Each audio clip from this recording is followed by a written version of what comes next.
tuned in to the greatest podcast on the face of this fucking earth. The Island Shuffle. The Island Shuffle. If you're not familiar, this is your first time tuning in. This is a podcast about the television show Lost. Maybe you've heard of it. Maybe. Yes. They might have. I don't know. Yes, There's it no was way. on from 2004 to 2010. That's exactly when Very it aired. good show. And really good, really consistent, good the whole way through. And when it aired, boy, people were talking about it. People like to talk about it, but we found, especially in recent years, it's 2018 now, we found that people don't talk about it now as much as they did whenever it was on the air. And we want to fix that. Yeah, we really do. I am not on board with the idea of people stopping talking about things that happened in the past. I think it is important to remember your past so that you don't make the same mistakes in the future. Exactly. Live the present like it's the past. That's what my Exactly. mom always said. That's words to live by. Yeah. Which, you know what? Maybe it is the past. It is. Maybe it's the past. Maybe it's an alternate timeline. Maybe it's an alternate timeline, Yeah. just like the show we're watching Yes. in the season we're watching, Yes. because we're in season 6. We're in season 6, episode 2. We should also mention every week. Hey, we're not just schmoes talking we about don't Lost. just watch the show. We also watching a show. Are you? Oh, so normies out here watching shows front to back. I tell you. That's not a concept for the greatest podcast on the planet Earth. No. What we do, and it's mind-blowingly brilliant, I Yeah. think. And viewers probably think too. Yeah, Listeners even. especially viewers. People who just Anyone who figured out how to watch this does think it's mind-blowing. I will go out on a limb right now. Or maybe they're like sitting there with the iTunes visualizer just like, this is fucking weird. just like looking at I don't know what's trippier, the plot of Lost or these visuals. Oh, wow. But we decide to watch it in a random order, a chaotic order, hence the shuffle. And random.org random.org decides what episode we watch every week, and this week it decided we watch the episode called LAX Part 2. LAX Part 2, and oh my goodness, is this an episode? This is Part 2 of the season introductory episode. Yes. This is how That's a term, right? Yes, the introduction to the season. This is how the start of the season. This is the impression that the show is trying to give us. They're saying, "All right, which is crazy. we're coming off the time travel season. We're entering the final season. You know it's the final season of this show that again, everyone's still talking about it. It is 2010, and we won't shut up about Love this it or- fucking show. If you love it or if you hate it, fact of the matter is, it's on the tip of your tongue, the teeth, the lips. It's the tip of the tongue, the teeth, the lips. Yeah. I can't get it off my lips. I personally can't get it off my teeth. It's just right in there. The tip of the tongue, I'm comfortable with it there at this point. That's where it belongs, if you ask me. Tip of the tongue, the teeth, the lips. The tip of the tongue, the teeth, the lips. The tip of the tongue, the teeth, the lips. The tip of the tongue, the teeth, the lips. The tip of the. That was that was a hot theater warm up for all you theater heads out there. Anybody who ever did a high school play might have done that. Yes. Or maybe you did something else. Who cares? I don't. I know I don't. Back to what's important. So the show Lost, season 6. Yeah. Really crazy. Really crazy. Really crazy. Really crazy. Where do you even start with an episode like this, huh? So, should we start? I would say it might be easiest just to tackle, get it out of the way, the fact that they've introduced an alternate universe. Yes. In this alternate realm, we get a glimpse into what life would have been like if this fateful plane, the plane that crashed upon the very island that is the heart of the show, what if it didn't crash on the island and landed in LAX? Well, and the answer is, if that hadn't happened, Kate is a criminal, obviously. She has murder in her heart. Yeah. Jack is a surgeon, obviously. Yep. He has surgery in his heart. Mm-hmm. Sawyer is a police officer. Yes. Everything is the same except Sawyer is a police officer. And John Locke is still in a wheelchair Yep. from the same accident that took place a long time ago. Sawyer is a police officer and Miles is his partner. Yep, that's true. I forget what else we've learned from the timeline. I think that's pretty much it. That's pretty much it. Everything's the same except for Sawyer's a cop. Also, Sawyer still fucks in this universe. Yeah, and but none of this is actually from the episode we watched. Exactly. Because we're inferring from what little we've seen of season 6. Yeah. Of this wacky alternate Thankfully, universe. what little we've seen. Why they've done this, I don't know. I could explain to you right here, right now, what the purpose of it is. No. But no. I like to just call it garbage, and then I will learn one day. Yes, you'll learn one day exactly how garbage it is. Yeah, of course, Yeah. right? Because, well, I don't know. I'll save it for a later episode that actually tackles it, because Sure. this is very much just setting up the scene of a world in which the plane landed. And that's all that we discover. We don't even know that Sawyer's a cop yet. Exactly. We just see Sawyer, and we're just like, there's Sawyer. There he is, the soy boy. I recognize Sawyer right there. There he is. And so we get a bunch of assorted scenes. Jack goes. The only like real like plot we get is that Jack loses a coffin. Jack is here he has brought his father's coffin to L.A. to have a funeral. To have a funeral in 2 hours. In 2 hours. 2 hours after the plane lands, the funeral begins. But wouldn't you know it, they've lost the coffin. They don't know where it is. Oceanic 815 Notorious. was just a bad flight altogether. Even if it doesn't crash. They still don't bring the coffin along. You know what, though? I like that their policy is like either a bunch of dead bodies or no dead bodies. They're like... all or nothing. Yeah. If the coffin is coming on here, we are crashing this plane. No one gets out alive. That's why it crashed in the primary timeline. Exactly, because the coffin made it onto the plane. Exactly. It was like, well, we're already toes in the water. Might as well. Yeah, exactly. Toes in the water, might as well jump right in. Yeah. And that was the plane spoke those words, and then the plane dove into the water. I mean, the plane is really a beautifully rich character on this television show. It's a beautifully rich character. Excellent performance by by John Travolta, in his final role. John Travolta. Mm-hmm. The Mars John Travolta. That's something. That could be something in an alternate timeline. So there's. Kate, we also get a scene of Kate escaping from her escort. She's being escorted to L.A. so she can go to jail. But she says to her FBI guy, you gotta let me go take a piss. Let me go, buddy. I really gotta pee today. I really gotta pee. And she's like, fine, you have 2 minutes.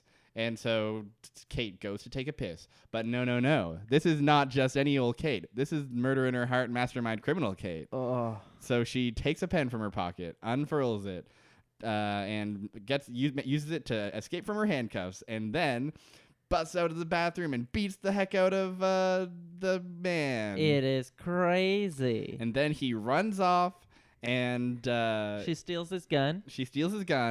Some women come in, and he's like, he attacked me. I don't know. I gotta go, and leaves. All brilliant moves so far. Really good, like ninja-esque moves. Mm-hmm. It truly seems like in this timeline, Kate has spent together. some time in the CIA. Yes, definitely believable. She spies from afar someone using a keypad in a door. Oh yeah. Immediately knows the code.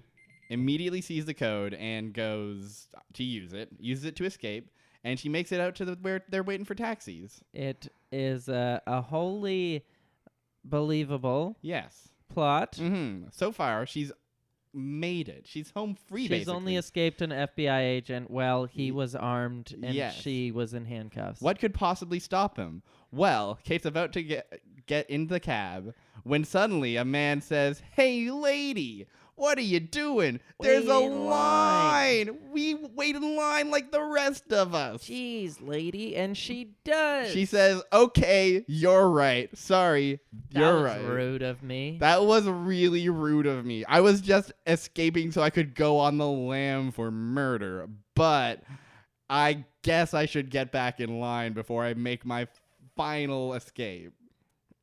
You know what I feel like no one is talking about with the Kate FBI guy storyline? What's that? Why is this guy still on the case? She's escaped him like 100 times. She's always in handcuffs, and he cannot handle that. This guy is so incompetent. It's ridiculous. He works alone for some reason. Only he does him. not have a partner. This world's most wanted criminal, and the FBI only has resources for one guy? One guy who clearly can't do the job. Who cannot do the job. But she makes it out again. She hops in a cab. She does eventually. Pulls the old gun out. Yes, and who's in that cab but old Claire Littleton. Claire and Aaron. And what kind of adventures are they going to get up to? We actually see how that shakes out, and it's bad. So we see in a later episode. Yes. Yeah. There's something else that happens. There was also John Locke. Well, actually, no. Two things of note that I remember. Yes. During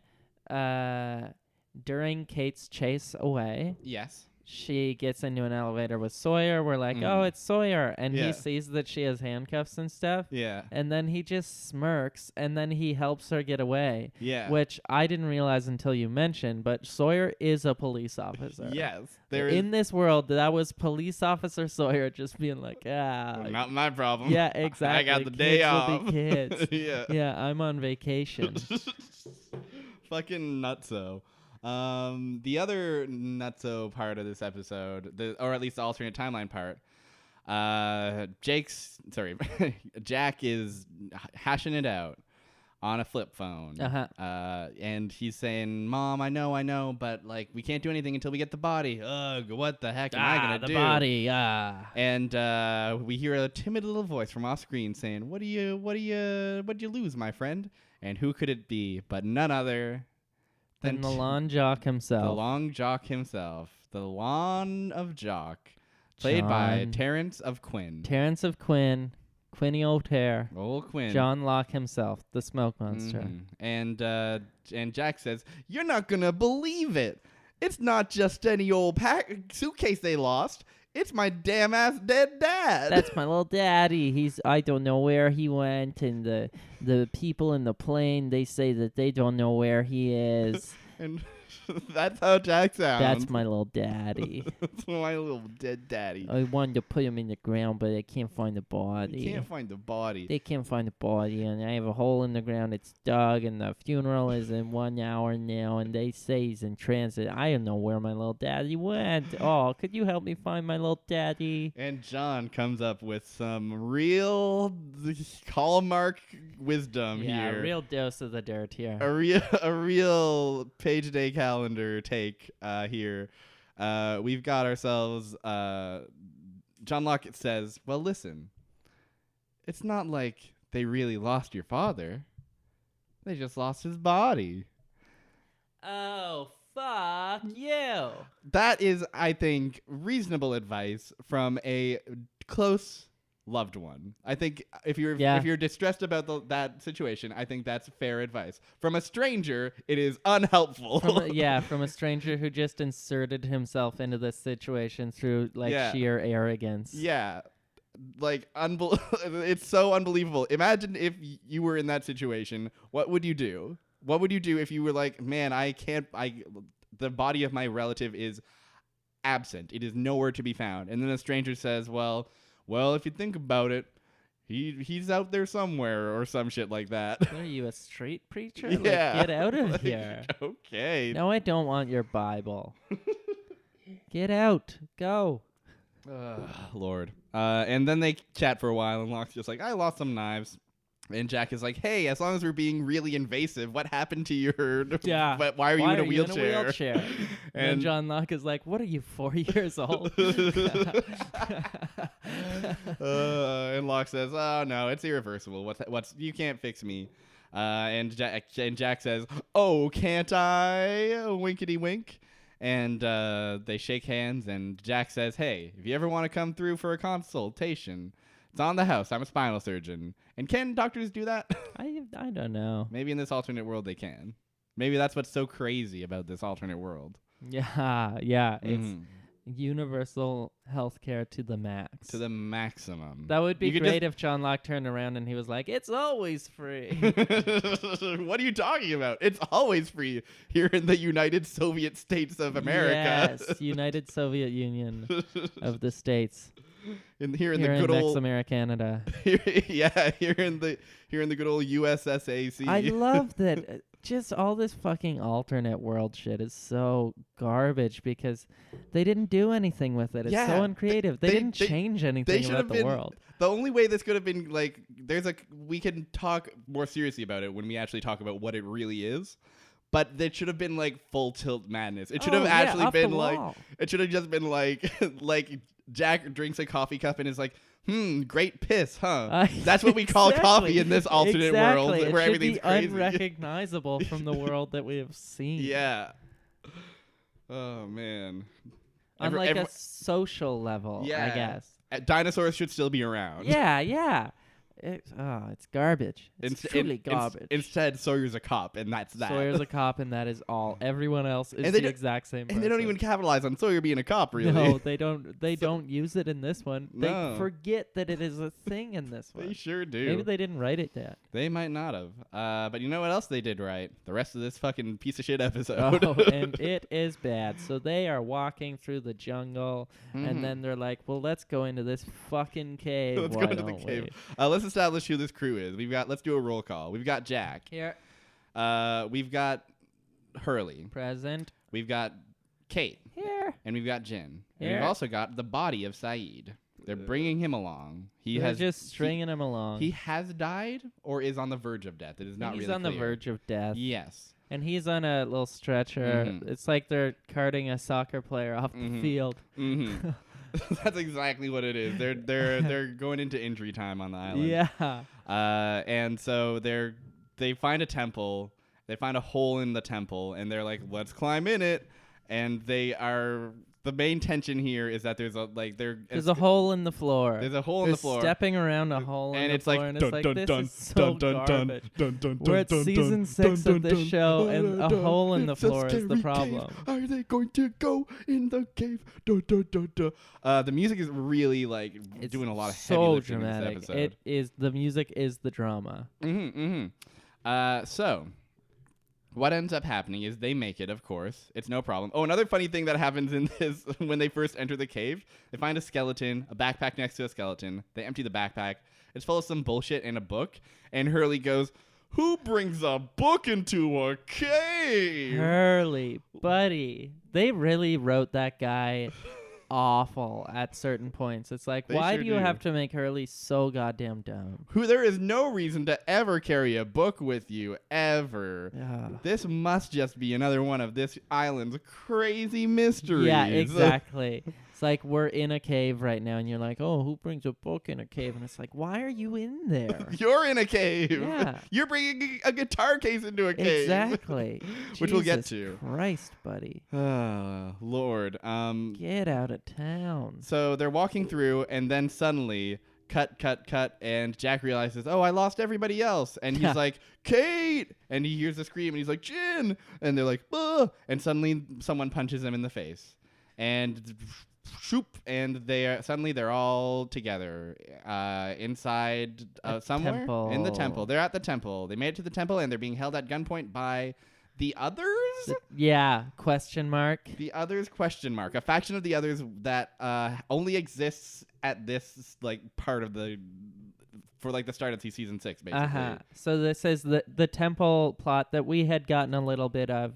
Where so I guess it's a faction of the others led by some Asian man who doesn't speak English. Refuses to speak English because we later discovered that he does speak English, and his justification for never doing it is, what's he say? I don't like the way English tastes on my tongue. Something like that, yeah. You asshole. Yeah. It's just such an arbitrary way to add we'll get into it, but it's such an arbitrary way to just make things more mysterious. What's he really saying? Totally, absolutely. Why would he be this way? And then he speaks through this shitty, shitty John Lennon lookalike hippie asshole. Yep.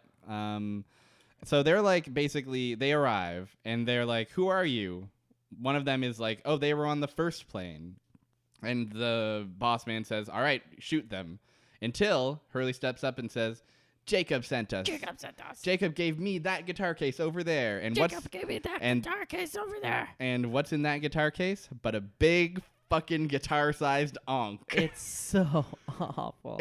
Paul has made it back. Paul is You thought the stealth protagonist. You know what? It makes sense because we get John Lennon in this episode, and then we get Paul as well. And we get Paul. Yeah. And then we just gotta get George and Ringo, and finally. Well, I feel like they're really giving us the ring around with all of the alternate timeline shit. Yeah, So yeah. I guess it's run around, but but I like George. Well, I'm curious to see what happens next. Like Curious George. Yeah. All right. Is that? Yeah, I liked it. We got the Beatles. We worked it. Yeah. We made it. Who's the Beatles that quit? Pete Best. Pete Best. Yeah. More like Pete Worst. Yeah. Now you're cooking. That's where that's. Gas. Yeah. You should take Where's that. the beef? Nobody's quite sure. The mystery remains unsolved as to where the Wendy's women's beef went.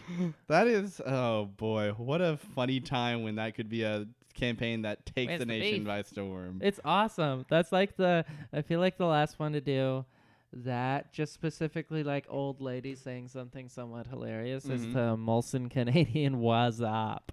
Oh man, is that Molson Canadian? I think so, yeah. I thought that was Budweiser. Oh, maybe. Get your brand straight, dude. I've been drinking the wrong beer this whole time. This whole damn time, dude. Man, I miss ad campaigns. I don't watch commercials anymore, and when I do, they're all bad. Yeah. Maybe they were always bad, and we were just young. Well, it sucks because in Canada, you just get the same thing over and over again. Yes. Like when I watch hockey and stuff, I'll see commercials, and then it's just like Tim's ad, car ad, Intact Insurance. Yep. Repeat. And of course, other great content on CBC. Yeah, totally. Other things on CBC that you gotta love advertisements for. This hour has 22 minutes. Yes, hell yes. And well, not Rick Mercer anymore. He's retired. Is he? Well, the show's stopped. I'm sure he's not retired. Anyways, that's your CanCon update. That's our obligatory dose of CanCon, so we can fucking get a grant someday, maybe. Yeah, exactly. CBC asked us to advertise CBC shows on our. Yeah, you're welcome. You're welcome, Krusty Justy. So they Krusty Justy. Here's how they handled this ankh. Ankh? I have no idea. Doesn't matter. Old Egyptian symbol. Yeah, the classic hoop around cross that everybody loves, especially Paul and Jacob. Paul and Jacob are the only two people who love it. Nobody else. Not a whole culture, that's for sure. True. Not a whole ancient civilization. Anyways. So, I just got roasted on that one. That's true. I'm sorry for holding your feet to the fire on that one. Too true. So,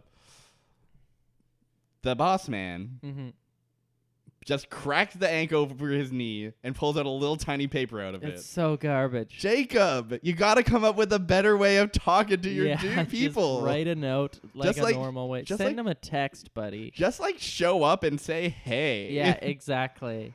Literally just be clear. This is why you fucking got killed, which we'll get to. But I guess that does sort of justify it, that exactly maybe he knew he was going to die, so he had to set build up a bunch an elaborate contraption to hide a simple note. Exactly. The smoke monster. With no symbolism attached to it also. Yeah, they'll see the guitar case and just be like, this must be Charlie's. He'll see the ankh and he's just like, oh, it's just fucking Jacob off on one again. What Whatever. does that mean? What does the ankh mean? I could not tell you what it exactly means. I might look it up. Because I want to know if there is some symbolism there. You look it up while I talk about what the note says. The note, I believe, had everybody's names on it. They ask everyone to say their names. And they end up hauling Sayid indoors into the temple. And they say, well, all right. Here's what the note says, buddy boy. Hurley has a pretty good moment where he says, hey, I carried that guitar case through time, so please at least fucking level with me here. And they say, all right, here's what it is. We got to save Sayid right now, or you guys are in a whole heap of trouble. Did you find an answer? It symbolizes life. So great. Cool. Garbage. Cool. Profound. Very profound. They chose the one that meant life. What? From a dead character. If you like life so much, why'd you go off and die, bozo? You goddamn asshole. Oh, fucking use your head, Jacob. Get out of here. Jacob, get out of town. Jacob, you're gone and we don't miss you. You're gone. So, they bring Sayid in to indoors, and there's this fucking jacuzzi going on. Oh, this yeah. ancient jacuzzi. Ancient Egyptian jacuzzi that they've got The set most up here. lit whirlpool you have ever seen. Oh my God! Magic guess not Mountain couldn't hold a whirlpool. candle. Jacuzzi, hot tub. And they look at is the water not clear? they look at it and they say the water isn't clear, and they immediately start going, uh-oh. And they're doing a bunch of shit, like the boss man cuts his hand and dips it in to the water, and everybody, all the like protagonists that we recognize, are just like standing around. They don't know what's watching going this on. happen. We don't know what's going on. I don't trust that the writers know what's going on. No. They end up basically saying, if we go through with this, whatever the fuck this is, there are risks. Do you understand? And Jack just says, fuck it, dude, life's a risk. Which is like true. That's very John Locke in an alternate universe type of shit to say. It is. And so he says, all right, do it, whatever it is. And they do it. What it ends up being is they flip a fancy hourglass and dunk Sayid's body into this fucking apparently unclear jacuzzi. Uh-huh. And they do that for a while. Eventually, Sayid wakes up, but they don't raise him, and he's like flailing around, and everybody starts now protesting and going, "Whoa, take a boat, quit it, you're drowning him, you're not saving him, you're drowning him, what are you doing? What are you doing?" And they, sure enough, seem to drown him. Yeah, because he stops moving. He stops moving. They pick him up. They pull him out. His arms are outstretched like he's Jesus. You know, like dead. You know how dead people are. You know how Jesus was after he died. Yeah. He couldn't lower his arms. He could not lower his arms, even if he wanted to. No. It was a very specific to his situation, though. I feel like that doesn't apply to every single person. That's true. But it does apply to Sayid. It does apply to Sayid because he is Jesus. He is Jesus. He's Jesus. And they pull him out. And everybody's like, no, I can't believe Sayid's really dead. Oh, no. What the heck? How could this be? Yeah. Jack goes and tries to do a CPR on him, but Kate just says, you gotta let it go, dude. He's dead. He's dead for real. Hurley says, hey, if you ever want to talk to dead people, I'm your man. Oh, yeah. Funny. Because Hurley and Miles talk to dead people. Yes, they both talk to dead people. That's just a thing that is true. Yeah. Oh, yeah. Miles talks to dead people earlier this episode. Yeah. Talks to, I think, Juliet's body. He's hanging out with Sawyer. Yeah. Sawyer hangs back for a bit to make Miles talk to dead people. This is my favorite. Okay, there's a lot to this, but let's talk about it. Sawyer wants to bury Juliet. Yeah. Who's dead. Uh-huh. Juliet, the love of his life, says, hey, Miles, read my dead wife's last thoughts. And Miles is hesitant, but eventually does it. And her last thoughts are, it worked. And Sawyer's like, that doesn't mean anything. Whatever. And they go off. Cut to the gang in the temple. The gang in the temple, midway through all these, I think shortly after Sayid is killed, more others show up and they're like, we found these guys. They jumped us. Where? Why? What? How? How could they really couldn't afford at the time to just like show like the scene ending with like gun click, or like, oh no, what's that? No, or just all of a sudden they're here. All of a sudden here they got captured and by the same people for some reason Who weren't out looking for people. Apparently they were this time around. These, like the other gang, like Jack and Sayid's body and that gang, were in a cave, and I sort of get how that's their territory or something. But then it's like, yeah, these people have the Lost Gang has been walking around the jungle for 6 years, and you're just now introducing this whole new fucking locale. Yeah, where apparently a whole new other civilization works that have their own weird ways of not trusting people just enough to give any semblance of anything, and they will get you every time. I would have enjoyed the temple if, let's get to the end of the temple stuff, and then I'll say my piece on it. One thing I want to highlight about this moment is that Miles describes this event, and he's like, they just jumped us. We took out a couple of them, but then one of them hit Sawyer with a damn rock. Why? A damn rock. A damn rock. Our one weakness. Yeah. The earth. the very ground. The very stone that lays you know the these foundation. people with guns, because they do all have machine guns. Yes, they all have miniguns. They all have blue pump shotguns, and they are just. It was the using rock that brought us down. 'Twas the rock. 'Twas the rock that brought Goliath down. Dwayne. 'Twas Dwayne that brought us down. Dwayne Johnson. Mr. Dwayne. So there's the only real other relevant thing that happened in the temple. There's a couple things. Hurley basically talks to the boss man one-on-one and says, hey, what the hell? I brought an ankh across time, and you guys just killed Sayid. I need an answer. And they basically say Sayid was beyond saving. Not helpful. That's it. And Hurley says, like, well, Jacob sent me, but here's the thing. Jacob's dead. Oh, yeah. And suddenly they're like, Jacob's dead? We didn't know that. Light the firework. Sprinkle asher everywhere. Grab one flower. You get a montage of a bunch of all these guys. None of our protagonists doing a single really thing. Cool stuff. Yeah. Yeah. You know the ceremony that we were all preparing for several years? Yes, exactly. You know the character Jacob who existed 2 seasons ago? Oh, my who is now God. the be-all and end-all of the entire show. Yes. And is dead. Died after like 4 minutes of screen time. Oh, God. They're just like, we're doing this to protect you. And then that's that. Yeah. And then, Sayid wakes up, and that's the end of the episode. Beautiful stuff.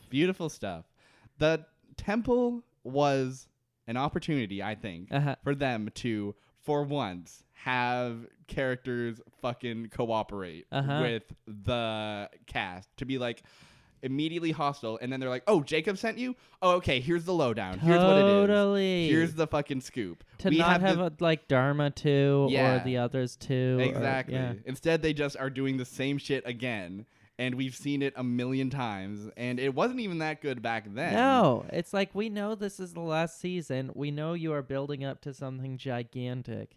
Could we please get any of that? Instead, here's brown jacuzzi. Yeah. Here's ankh that we're going to split with our knee. Here's a firework. Yeah. Here's fucking styrofoam set made to look like ancient Egypt. It's so fucking like very garbage. It's bad. It's the worst.